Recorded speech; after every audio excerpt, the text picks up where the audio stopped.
أعوذ بالله من الشيطان الرجيم. بسم الله الرحمن الرحيم.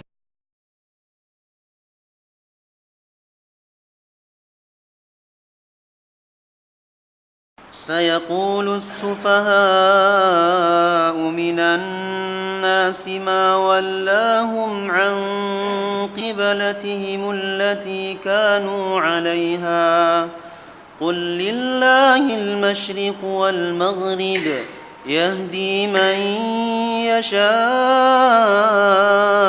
إلى صراط مستقيم.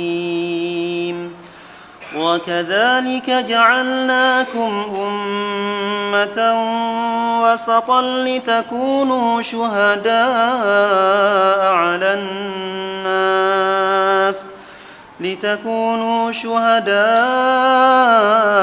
على الناس ويكون الرسول عليكم شهيدا. وما جعلنا القبلة التي كنت عليها إلا لنعلم من يتبع الرسول ممن ينقلب على عقبيه وإن كانت لكبيرة إلا على الذين هدى الله وما كان الله ليضيع إيمانكم إن الله بالناس لرءوف رحيم.